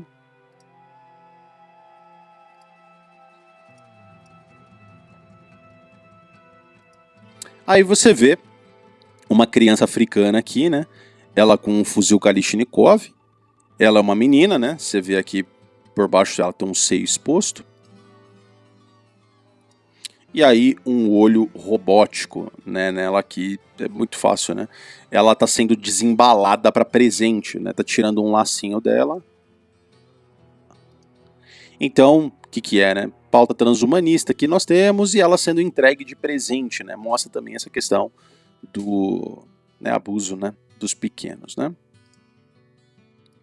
Aqui você tem uma cena interessantíssima, que é o que é chamado de Juan Pepito, né, pela Eliofan. E ali ele tem uma tatuagem no braço esquerdo ali escrito Juanito, né? E ele é um trabalhador latino afundando na lama. Então isso aqui é a representação do trabalhador comum. E nas mãos ele segura o quê? Uma foice e um martelo. E ele vai afundando nessa lama, né? Então esse é o emblema, o símbolo clássico do comunismo. Enquanto ele vai afundando, esse símbolo desaparece junto com ele. Por quê? Esse é o símbolo do declínio das promessas revolucionárias. Então você tem um século XX inteiro marcado com países de terceiro mundo ao longo do século XX inteiro querendo fazer revoluções dessa natureza. E esses movimentos inspirados no marxismo prometem libertação das garras do capitalismo, igualdade social, emancipação das populações que são exploradas, mas em todos os lugares essas promessas acabam enfrentando, né, o mesmo problema central do socialismo e do comunismo, ele é impraticável, né? E todo lugar, na verdade, transforma essa promessa num governo que é um ciclo de crise, de autoritarismo, né? E no próprio site da Eliofan, os criadores desse personagem dizem o seguinte: depois de anos de exploração econômica e degradação ambiental, Juan Pepito tem a sensação clara de estar afundando. Veja só, não é essa a percepção de toda a classe trabalhadora no mundo como um todo? Né? Aqui não é só um comentário ideológico. Essa cena tem um peso de décadas de inflação sobre a classe média. Crises que afetam diversos países e, por consequência, trabalhadores no mundo inteiro, né? E trabalhadores de terceiro mundo que buscavam nos Estados Unidos essa mesma nação em ruptura. Lembre-se do começo, da bandeira rasgando, os presidentes como meros marionetes, todo esse caos social acontecendo. Dentro do contexto aqui do vídeo, essa imagem ela aponta para isso. Não é só o sistema financeiro global que está em crise, em colapso, não é só o Ocidente que está em colapso e em crise. Muitas vezes as ideologias que prometem salvar a classe trabalhadora estão afundando. E aqui não vamos nos ater somente ao comunismo, né? Mas o conservadorismo, o nacionalismo, tudo isso afunda junto com a classe trabalhadora em cada nova promessa política. Todas essas narrativas estão aqui no vídeo como parte de um sistema maior, de um sistema que está no limite. E enquanto essas estruturas políticas e sociais vão afundando, a narrativa continua aqui na direção da ruptura, do despertar espiritual. E aqui, né, você tem a manifestante diante dos tanques, né? E aí, ó, ela tá com uma bandeira branca. E aí, qual que é aqui, né? A bandeira da paz, né? Um gesto de rendição também pode ser. E ela levanta a bandeira e tá esbravejando aqui, ó. Olha como ela tá brava, olha como ela tá com a sobrancelha, né? E aqui, isso lembra, obviamente, né? Aquela imagem do massacre na Paz Celestial, né? Quem não se lembra aí da Tiananmen Square, né? Esse aqui é o rebelde desconhecido. Ele entra ali na frente dos tanques de guerra para tentar parar o que seria aquele massacre lá em 1989, né? E naquela ocasião esse homem fica ali na frente da coluna de tanques e ele se torna um símbolo dessa repressão violenta contra os protestos estudantis ali, né? Isso aqui é um dos símbolos mais conhecidos, né, de resistência individual contra regimes autoritários. Mas em I, Pat Gould, isso é demonstrado como essa figura aqui que mostra para ela que é inevitável. Não adianta ela lutar, não adianta ela batalhar. É a figura da morte. E aí ela se decepciona, né? Ah, não vale a pena, né? Não vale a pena enfrentar o sistema. É uma batalha impossível de vencer, porque a máquina do poder, ela é fria, ela é implacável, elas são esses tanques, exércitos, estados, ideologias. Veja só, né? Quem resolve marchar contra o Irã nesses últimos tempos, até o Khamenei antes de morrer admite, né, que mataram dezenas de milhares de pessoas nas ruas, né? Então, resistir fisicamente contra essa estrutura não gera nenhum resultado. Essa resistência individual, ela é insignificante. E aqui mostra essa mensagem central do vídeo, né? A transformação desse mundo não é por meio da confrontação política, não é por meio da ideologia. A confrontação é por uma ruptura que acontece num nível espiritual. Então, é um nível interior, um caminho de iluminação. E é nessa direção aqui que a narrativa vai caminhando nas cenas seguintes, tá bom? Aí você vê essa mesma figura aqui, arquetípica, né, em transe.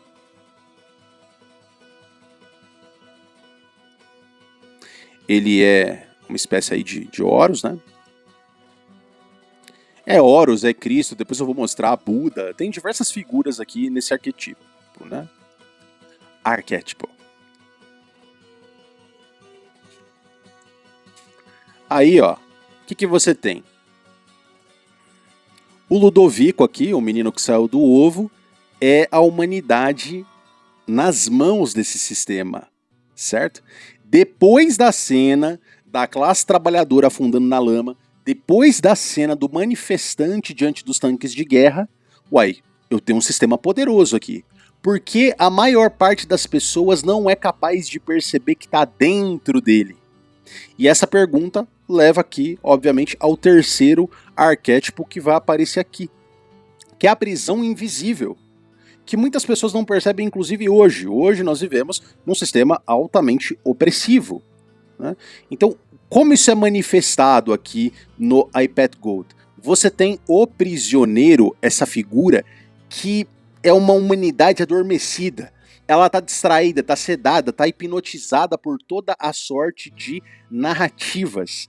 Então, ele tem a sensação de que ele pode trabalhar, ele tem a sensação de que ele pode consumir, votar, ele tem uma sensação de liberdade. Mas ele permanece dentro dessa estrutura que define toda a percepção de tecido da realidade que ele tem. E essa é a forma mais eficiente de prisão, porque ele não sabe que é um prisioneiro, né? O sistema vai manter as pessoas ali não por meio da força, mas por meio da história, de ideologia, de entretenimento, propaganda. Essas estruturas culturais moldam a maneira como as pessoas enxergam o mundo.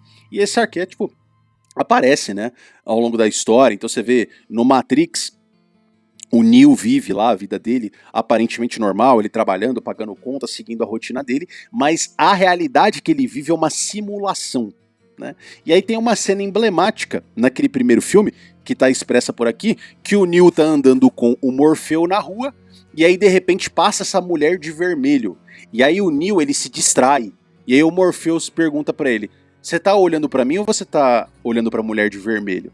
Então a atenção das pessoas é capturada por essas coisas, pela luxúria, de alguma maneira.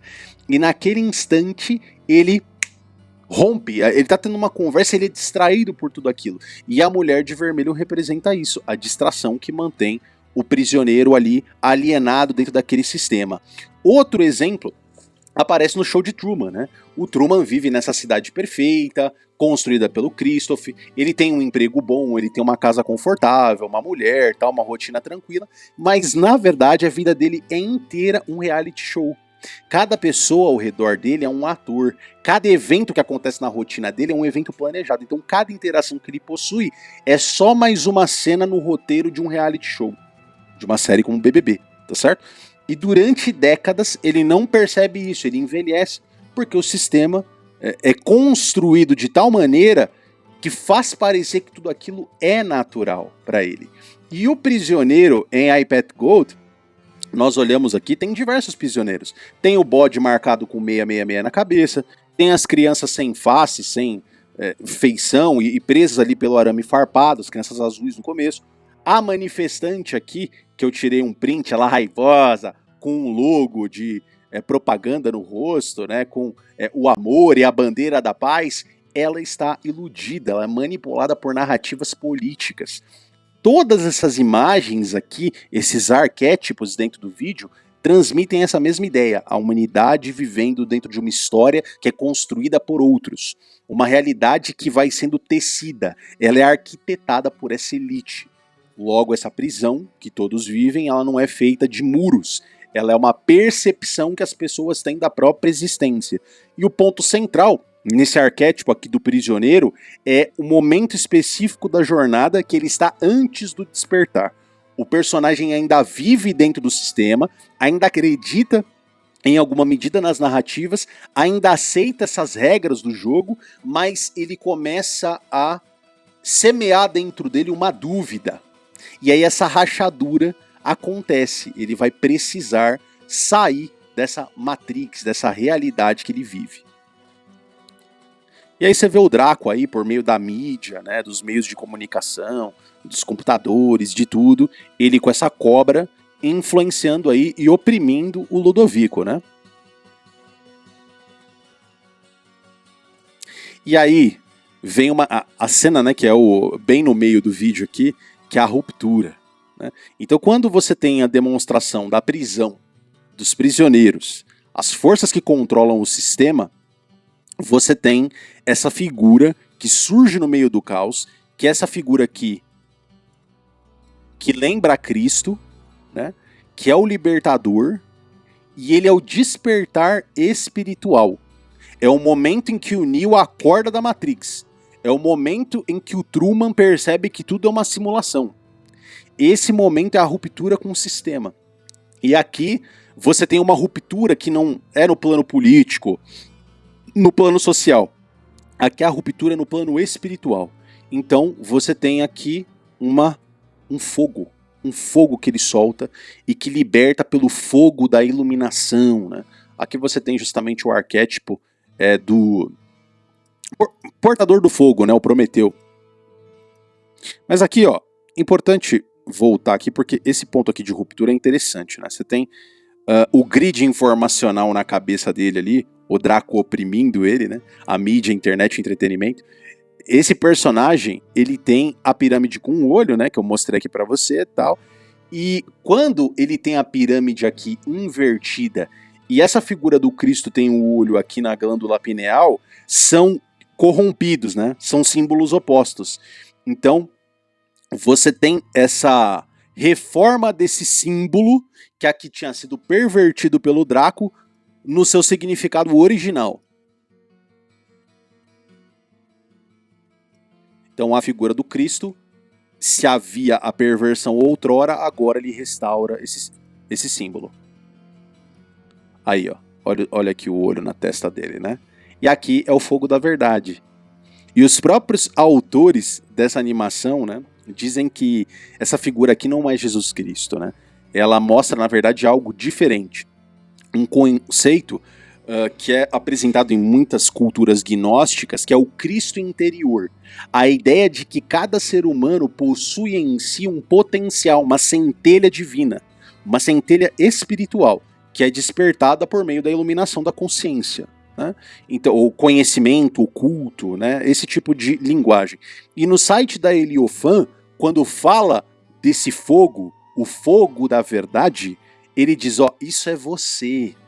Quando você se torna consciente da sua filiação divina e da fraternidade humana, da grande irmandade, the brotherhood of man, como cantou John Lennon lá no Imagine, né? Então nessa leitura aqui, a salvação não é de uma intervenção externa, não é por meio de uma redenção, é por meio de um despertar interior. É o sopro aqui do fogo da verdade. E aí esse gesto restaura os personagens que estavam sendo oprimidos e destruídos por esse sistema, né? Ele continua no barco, né, de Anubis, num transe e tal. E agora ele tem o fogo nele, né? A figura dele se torna uma silhueta e ele tem esse fogo da verdade. E aí você percebe o quê, né? Esse barco vai saindo de dentro desse sistema e tudo começa a colapsar, vai caindo esses pedaços do teto, né? Bom, você tem Shiva aqui, eu já falei de Shiva, né? Shiva é um símbolo arquetípico, segundo a própria Blavatsky, de Baal, de Moloch, de Saturno. Ele é o destruidor do sistema que se reconstrói depois. Esse Blue Boy aqui no vídeo, ele é como se fosse o ciclo da história. Eu vou mostrar isso depois para vocês com mais detalhe. Aí você tem o que aqui? Essa figura do Messias no barco e acontece o fenômeno da multiplicação dos peixes.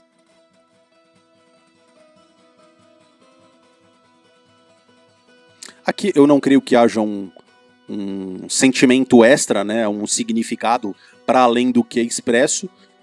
Quando você pensa em peixe, ictios, que era dito no grego antigo, era como os cristãos se identificavam. Né? Então eles estão entrando nesse barco da salvação enquanto o mundo colapsa, como eu disse para vocês. Né? Creio que não tem nada de muito simbólico além disso. E aí, ó, o que acontece? Enquanto o barco vai andando, você vê atrás dele aqui tem um feixe de luz, né? Então esse tecido, né, desse cenário do demiurgo, do mundo construído, começa a desabar, né? E aí entra a centelha divina, a centelha de luz nessa torre aqui. É uma torre, uma espécie de farol em formato fálico. Há no topo uma cruz, um coração aí neon. E aí tudo isso está colapsando, né? Essa mão desce do céu para essa velha. Aí ó, ela tem uma bengala na mão. E aí repare aqui, ó, ela tá com um sangue aqui, ó, nessa parte da calcinha dela. E esse sangue desaparece, né? E brilha aqui essa luz. Eu creio que isso aqui seja só uma menção à passagem de Marcos 5:24 da cura da mulher que tinha um fluxo de sangue. Então isso é mais uma confirmação de que aquele símbolo é uma figura arquetípica de Cristo, né? Aí o sistema continua colapsando. O Blue Boy, enquanto Shiva vai dançando, porque o mundo está sendo destruído, né? O Shiva é o destruidor de mundos, ordem pelo caos. Então essa ordem precisa ser destruída para que seja estabelecida uma nova ordem. E aí vem uma multidão de homens de fumaça, né? Sombra aqui, fumaça basicamente, né? Eles com terno e gravata e uma maletinha na mão indo trabalhar.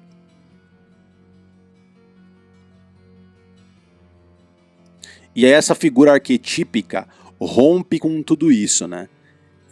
Tem algumas interpretações que eu vi a respeito disso, que pode ser a fumaça das Torres Gêmeas, que eu achei meio viajada, mas o que eu leio aqui é a destruição da vida normal. Todo esse sistema artificial é destruído. E nós vimos isso tudo aqui acontecer na pandemia, não é? Então pode acontecer o mesmo numa guerra ou num colapso financeiro significativo. O fim dos empregos, as pessoas fugindo da lógica da normalidade, a vida não será mais normal, porque esse sistema como um todo está colapsando, como a gente foi vendo aqui nessa queda, né, dos elementos do teto aí dessa catedral do mal, desse sistema do mal. Aí você vê o Draco, né, ele com o seu corpo de cobre e cabeça de monitor.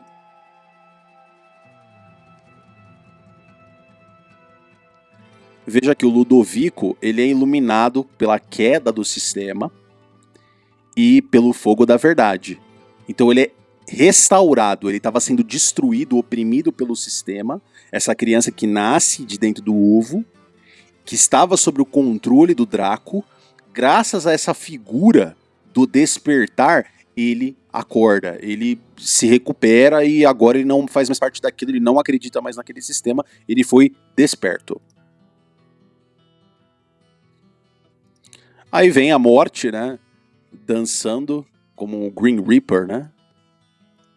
E aí você tem aquela figura do garotinho que eu mostrei anteriormente aqui, no colo da mulher de hijab preto, a Pietá, ele é ressuscitado. Essa figura no site da Heliofan se chama Ali.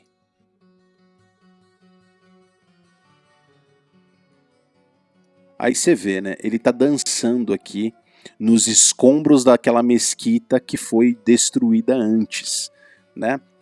E essa é uma dança característica, né, dos derviches turcos. Isso acontece muito dos derviches, na verdade, islâmicos, né? Então eles dançam e rodam com essas roupas, e aí eles têm essa questão aí do iluminar sufi. Eu vou entrar nisso daqui a pouco. Mas você tem aqui o arquétipo dos despertos. O Ali é um desperto agora, que é essa figurinha que dança e roda. O Ludovico, todos estão acordando desse sistema, como o Neo quando sai da Matrix, quando o Truman quando sai daquele cenário que havia sido construído para ele. E aqui você tem essa figura dos derviches rodopiantes, né? É uma tradição do movimento Sufi, né? Que é uma das linhas místicas dentro do islamismo, né? Então quando você tem aqui essa roupa tradicional dele e ele gira, né, ele executa esse movimento que é chamado também de semaé. É um movimento que ele não é aleatório, ele gira porque isso é uma tradição mística do Islã. Essa dança é ligada ao sufismo. Então, o sufismo é uma das vertentes esotéricas que busca essa união do divino através da experiência espiritual do iluminado, né? Então, esse giro dos derviches tem um significado místico muito importante na tradição sufista, né? Isso mostra o movimento dos corpos estelares, né? As estrelas, os planetas, como se o praticante estivesse imitando o movimento do cosmos, ele está entrando em sintonia com a natureza. E aqui no nível esotérico, esse giro cria um ritmo capaz de estimular os centros espirituais da consciência humana. Algo muito parecido com as práticas de meditação, mindfulness, né? Que, enfim, permeia toda a noção da cultura religiosa asiática, né? E aí você tem essa ligação com o Cristo interior. Aqui, a simbologia mística do vídeo fica mais interessante porque o menino Ali executa esse sinal de iniciação espiritual. Ele se reconecta com aquela figura arquetípica do Redentor, do Cristo que nós vimos antes, né? O Cristo interior, o fogo da verdade. Então, os dois representam o mesmo símbolo de despertar, um despertar espiritual, místico, que não é de uma religião em particular, mas de uma tradição esotérica universal. Algo que aparece em diversas culturas, no sufismo islâmico, no hinduísmo, no budismo, no gnosticismo, tudo aqui é reinterpretado de maneira esotérica, né? Então você vê Shiva dançando, que é outro símbolo clássico dessa iluminação espiritual no hinduísmo, né? Como se todas essas tradições apontassem para a mesma experiência interior do despertar. Então, a imagem aqui, a mensagem do vídeo é que por trás das religiões organizadas existe uma tradição espiritual comum, um conhecimento, uma espécie de gnose que é compartilhada por diversas culturas e por diversas religiões, e que o verdadeiro caminho para a libertação não está nas instituições religiosas, mas na verdade nessa experiência direta de iluminação espiritual, né? E isso é muito clássico do gnosticismo, né? Porque quem fala bastante disso é, obviamente, o Frithjof Schuon, né? The Transcendent Unity of Religions, a união, né? Ou a unidade transcendente entre todas as religiões. Isso aqui é o último gnosticismo. É dizer que não importa, né, a tradição que você pertença, existe um fio condutor espiritual comum entre todas elas. Então todos os caminhos levam a Deus. Isso aqui é a última convergência, né, que a gente vê por meio de todos esses símbolos colecionados aqui, né?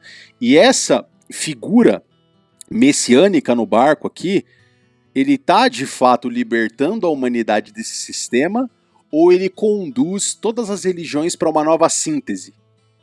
Então, uma nova religião universal, uma espiritualidade global? Uma nova ordem religiosa?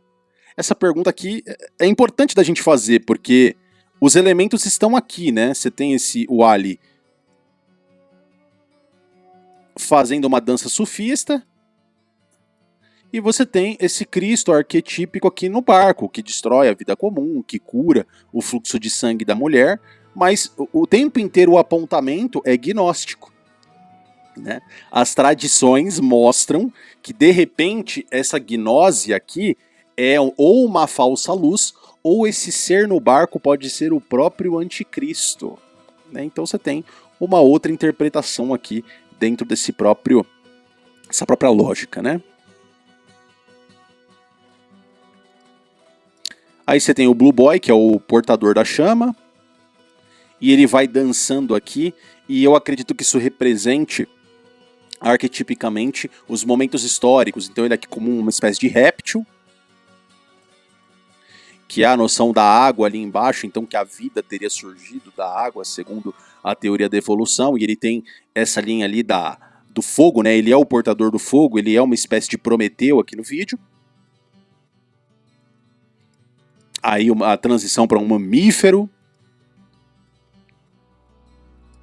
Aí um médico da época da peste negra, né? Ou ainda um pássaro.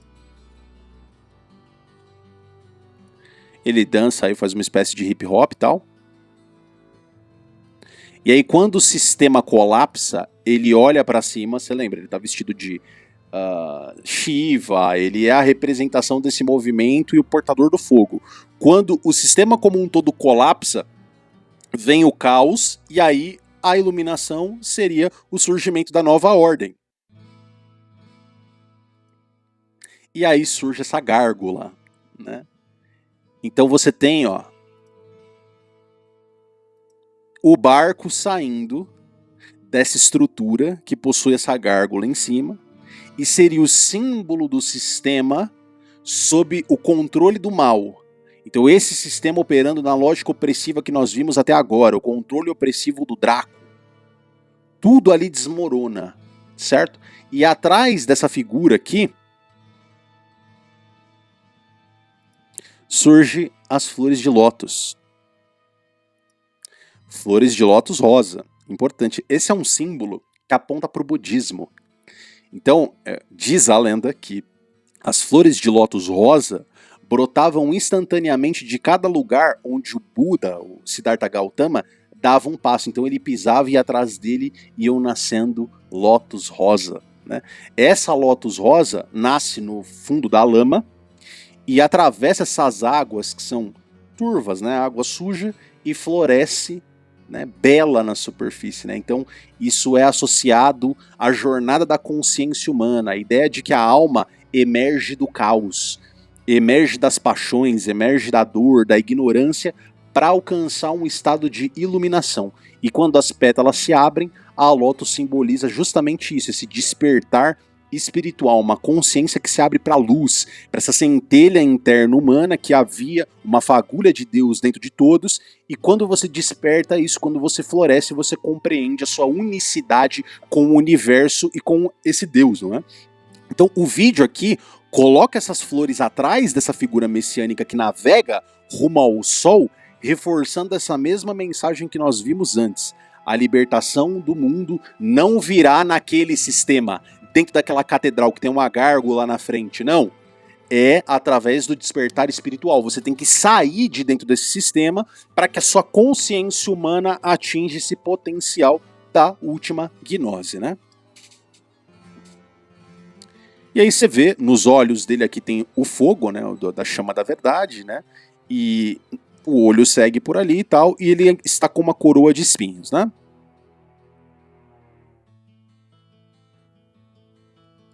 E aí, magicamente, esse símbolo da coroa de espinhos sai da cabeça dele. E quando isso acontece, veja a catedral atrás dele ali à esquerda.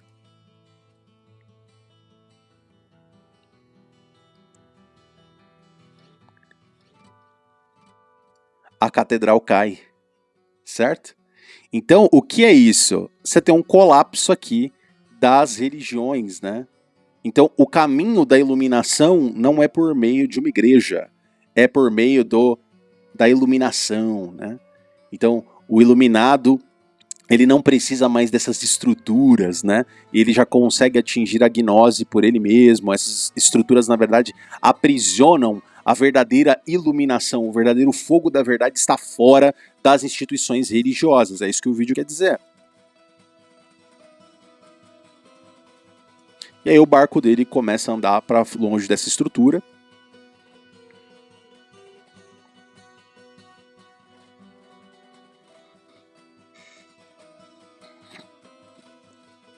E aí ele anda em direção ao sol.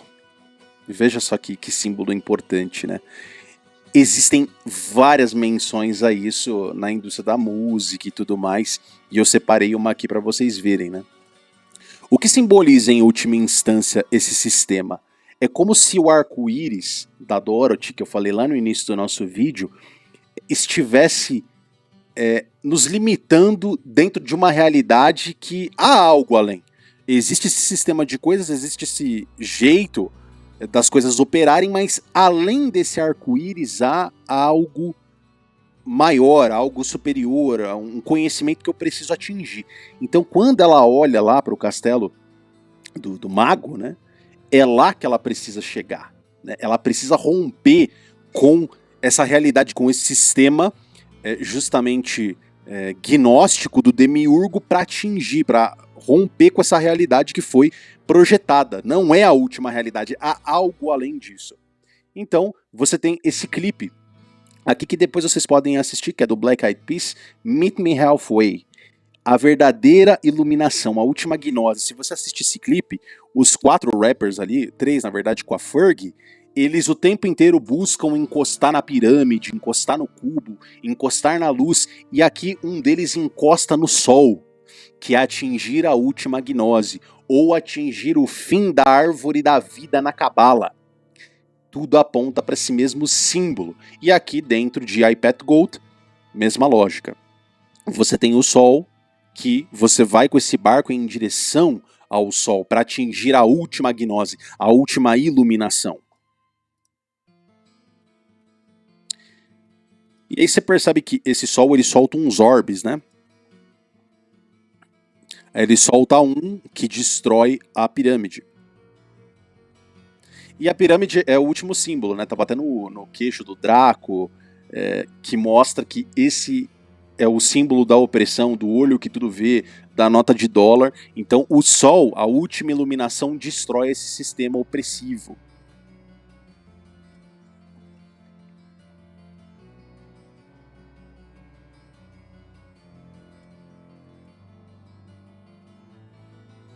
E se ele destrói a pirâmide, né, ele não está tirando ao acaso, todos esses orbes que saem dele destroem uma parte desse sistema, não é?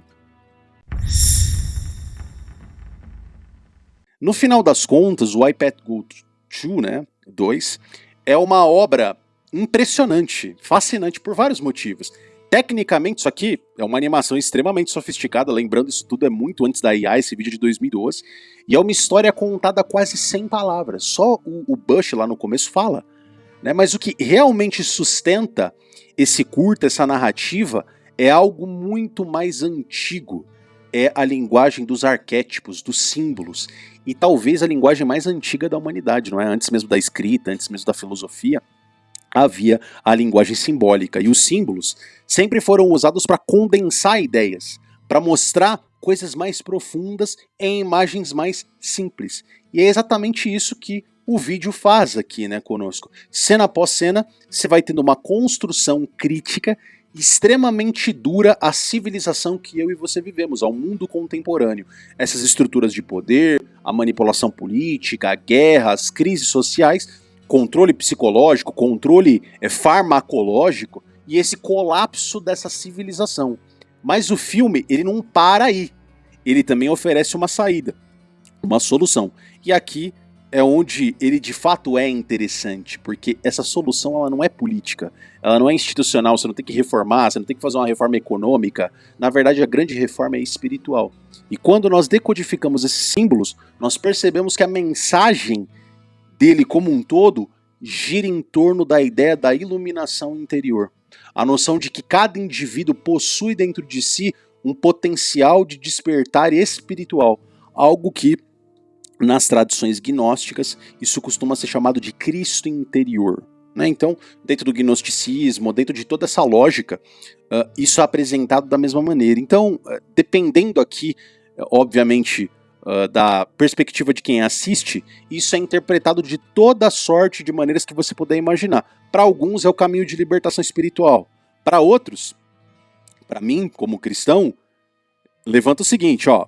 Será que esse vídeo denuncia uma prisão? Ou será que ele está propondo uma nova narrativa espiritual para substituir essa prisão por uma outra? Então, independente da resposta, uma coisa que é evidente que quem criou esse vídeo do iPad Goat 2 conhece profundamente o universo do simbolismo, né? Cada cena, eu levei 2 horas aqui para mostrar isso para você, carrega muitas camadas. Camadas políticas, camadas espirituais, e cada uma dessas frentes poderiam ser analisadas por horas, horas, horas e horas, né? E é exatamente aí que está o poder dos símbolos, não é? Eles são interpretados muitas vezes como arte, ou na verdade mostram uma narrativa diferente, uma narrativa maior, uma história sobre poder, sobre a humanidade, sobre Deus, sobre tudo, né? E sobre o eterno conflito entre ilusão e realidade, que eu acho que tem que ser intermediado em última instância pela busca pela verdade, que reside na pessoa de Jesus Cristo, não na pessoa desse Messias aqui teórico, gnóstico. Eu acredito que de fato a luz está na pessoa de Jesus Cristo, ele é o caminho, a verdade e a vida. Se você quiser ter uma visão sobre esses símbolos mais aprofundada, eu deixo uma lista aqui para vocês de livros que vocês podem ler a respeito desse tema, né? Primeiro livro que eu sugiro a vocês é do nosso amigo Alexandre Costa, O Mínimo sobre o Ocultismo. Esses tempos atrás estava inclusive em oferta lá na livraria dele. Você tem também Do Partido das Sombras ao Governo Clandestino, do David Horowitz. Interessantíssimo, fala a respeito da influência do George Soros na política mundial. Esse livro aqui não é um livro cristão, tá? Então se você é cristão, fica a teu critério ler ou não. A Maçonaria e a Cabala, A Árvore da Vida e a Loja, né? A influência da Cabala nos ritos maçônicos, editora Madras, para você compreender melhor a noção mística da Cabala. Ainda Jay Kinney, Esoterismo e Magia no Mundo Ocidental, uma introdução à sabedoria oculta do Ocidente, é só sobre ocultismo ocidental. Livro excelente também, explica muito sobre essa noção. Ainda um outro livro importante sobre arquétipos é Jung e o Tarô. Também, pessoal, livro que não é cristão, né? Uma jornada arquetípica da Sally Nichols, tá? Leia esse livro se você tiver oportunidade. Ainda um outro livro, obviamente não cristão, fala do caminho do Hermes, né, do hermetismo, o Caibalion, né? Um estudo da filosofia hermética do Antigo Egito e da Grécia. Aqui é engraçado esse símbolo, né, que parece o símbolo do Harry Potter, né? Não dizendo nada. Ainda aqui um livro da editora Eclesiai, Cristianismo e a Nova Era, Jesus Cristo, portador da água viva. A Eclesiai é uma editora católica, vale a pena ler esse livro. Ainda tem aqui Poder Global e Religião Universal, Juan Cláudio Sanarrudia, né, que também da editora Eclesiai. Esse aqui é um Monsenhor, excelente livro que você também pode ler. E esse aqui, Bruxaria Global, né, que é organizado pelo Peter Jones. Aqui, técnicas da espiritualidade pagã e a resposta cristã para cada uma delas, né? Eu sugiro que você leia esses livros que eu recomendei por aqui. Não tem link, você pode procurar, pode ir na estante livre. A gente não quer ganhar dinheiro com vocês nesse sentido. O maior objetivo, na verdade, é trazer conhecimento para vocês. E falando em dinheiro e sustentar, manter esse projeto aqui, você pode ser membro do canal. E aqui nós agradecemos aos membros do canal, dando atenção aqui para o pessoal, ó. Renata 100110, Charles BR, Felipe Ronaldo Peixoto, Capivara 1 Capivara, Breno Jorge dos Santos, Lucena Valadares, Yuri de Paula, D Kansas 84 e Ana Santos. Muito obrigado a todos os nossos membros aqui do canal. Agradeço imensamente o apoio de cada um de vocês. Se você não é membro do nosso canal, você pode fazer parte aqui embaixo, se inscrever, deixar o seu like por aqui. E caso queira fazer uma contribuição, tem o nosso link da Live Tip aqui, tem o QR Code que eu deixei aqui na maior parte da nossa conversa, ou o link aqui que você pode fazer uma contribuição no Pix. Também Convido você, adicione conteúdo aqui, comente aqui embaixo, fale trecho a trecho, de repente algum ponto que eu não cobri, que eu não enxerguei, participe da discussão e contribua aqui com o nosso chat. Um grande abraço, a gente se vê por aí, que Deus abençoe todos vocês.